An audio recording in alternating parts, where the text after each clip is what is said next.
the Makeover Monday Challenge, a weekly challenge brought to you by the Paper Crafters Library and Sunny Stampin' Studios. The purpose of Makeover Mondays is to help you learn how to take the ideas and inspiration you find on the internet and make it your own. Now this challenge is strictly a work from your stash challenge. So every Monday I take a project I found on the internet, I show you how I use it for inspiration and how I make it my own using supplies from my own stash. Your challenge is to do the same, and I'll give you more details at the end of this video. First off, here's today's inspiration piece, a cute acorn friendship card by Jessica Whitty. Now I've only recently started to follow Jessica. I found her blog through the Paper Tray Ink blog as she's one of their design team members. As soon as I saw her blog and her designs, I just loved her clean style and the fun elements she incorporates into her projects. Now as I show you my card and how to make it, I'll share with you how I drew inspiration from Jessica's piece to create my project. So unlike most of my other Makeover Monday projects, in this case I've decided to keep very close to the layout that Jessica used for her card, including keeping many of the same elements.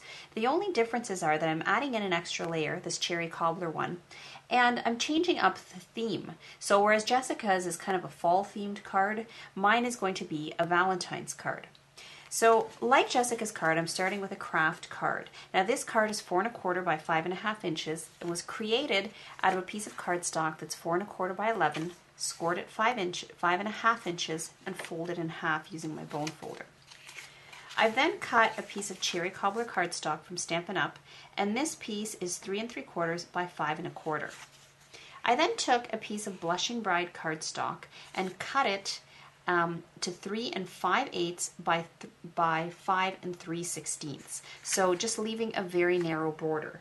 Now if you look at the picture of Jessica's card, you notice that she has her piece, her embossed piece, or the one that's turquoise, aligned with the bottom of the card. So I've kept with that same thing. So the bottom edges of these pieces are going to match, and you're just going to see a small border going all around.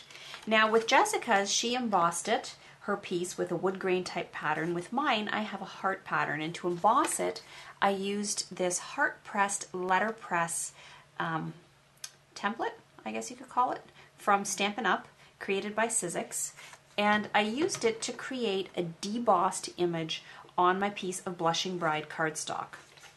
So I'm now going to take my double-sided adhesive and I'm just going to run it across my cardstock in several places, and then I'm going to center and stick it.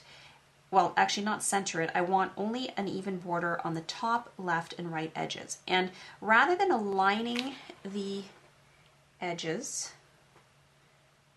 because I want it aligned, this is going to be the bottom edge, I want it aligned there, but just in case I didn't cut it properly, I'm making sure the borders are even, sticking it down, and then if there's any overhanging edges, you can see there actually is a little bit here. I'm going to trim that off later. Now before I trim that off, I'm going to take this and I'm going to stick it onto my craft cardstock, my card front. So once again, I'm going to use several bands of adhesive, and then I'm going to stick it onto my card front so that there is an even border at the top of the card and the left and right of the card. So I'm using the lines in my grid paper to help me make sure my borders are even. And then here you can see it actually overhangs the bottom of the card, so I'm just going to take it to my paper cutter and I'm going to trim that off so that the bottom is completely flush. So here you can see what my card now looks like. Now for Jessica's main focal point, she used an acorn. For mine, I've die cut a heart using the Stampin' Up's Hearts and Brackets die, and I die cut it out of cherry cobbler cardstock using my Big Shot. So I'm going to center this on my card, and I'm going to place it just on a little bit of an angle. And it's not perfectly centered, it's a little bit closer to the top because I want to leave room at the bottom to place my twine around it. Now for my greeting, I already went ahead and stamped it. I cut a piece of Whisper White cardstock that was 1/2 inch high, and I didn't really measure the length this way because I thought I would cut it down. Now the greeting that I used to stamp it comes from one of Stampin' Up's new sets called P.S. I Love You, and it was the P.S. I Love You greeting that I used, and I stamped that in the Sukaneko Memento Black ink. Now it's a little bit longer than I want it to be. So using my paper snips, I'm just going to very carefully snip off. I'm going to start by just snipping off about 1/4 inch on either end. And then I'm just going to place that, rather than centered across the heart, I'm going to place it closer to the bottom.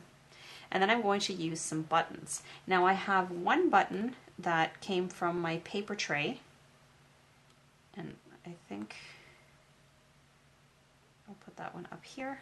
And then I have 2 buttons, these really cute little flower shaped button, and another one that's kind of like a flower. It's round, but it has a floral pattern on it too. And both of those come from Stampin' Up's Twitter pated designer buttons, which are also a new product for them. So I want this to overhang the end of my white piece like so. And then I'm going to be placing my twine with another button down here. So the first thing I'm going to do, I'm just going to trim this end a little bit more, take about 1/8 of an inch off. So this piece, I'm just going to measure here at the bottom of my grid paper, works out to 2 5/8 of an inch. Now you may need to adjust yours, but that's kind of the approximate dimensions. And then I'm going to take this and I'm going to lay it across the bottom of my heart, like so. And then to stick my buttons on, I'm going to use some mini glue dots. And I'm just sticking my button onto the mini glue dot, rather than trying to pull the mini glue dot off the backing.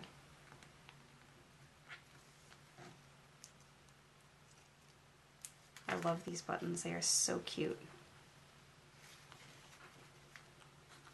So there we have that. And then the next thing I'm going to do is I'm going to take my twine, and I'm going to start by feeding my twine, let's see, up through the bottom of my button. This button is from Jenny Bolin. Just some vintage button collections in different colors, and I absolutely love them. And the twine that I'm using is from Paper Tray, this baker's twine. I think Stampin' Up! Also has one that's called Cherry Cobbler, which is very, very similar in color. And I'm just taking the end of my twine and I'm feeding it through the other hole, like so.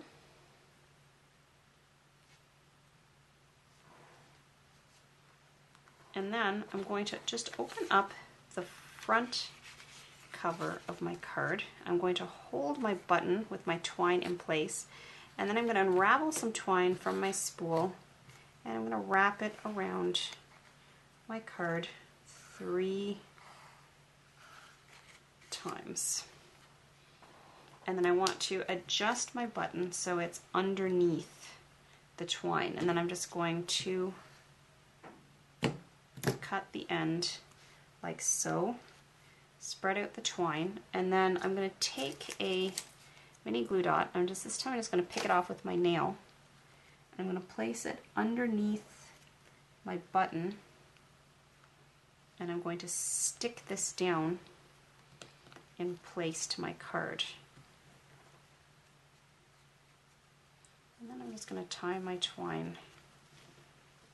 Actually, I'm going to see if I may have cut it too short to tie it in a bow, but let's see how this works.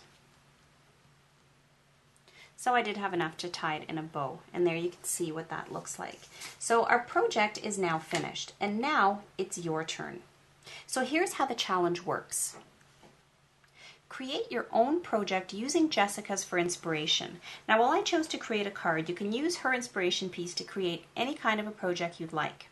Post your project on your blog or in your online photo gallery like Flickr or PhotoBucket, then come back to the Paper Crafters Library blog, scroll to the bottom of the Makeover Monday challenge post you see here, and there at the bottom there's going to be an In Links button. When you click on that button, a little window will open, and there'll be a space there where you can copy and paste the URL to your blog post or the photo in your photo gallery. Now, if you're watching this video from somewhere other than my blog, in the video description section there's going to be a direct link to this Makeover Monday blog post. I will draw one name from all the participants on Monday, January the 23rd, and the winner will receive one of our spring grab bags featuring over $30 of spring-themed paper crafting products. See you on the blog.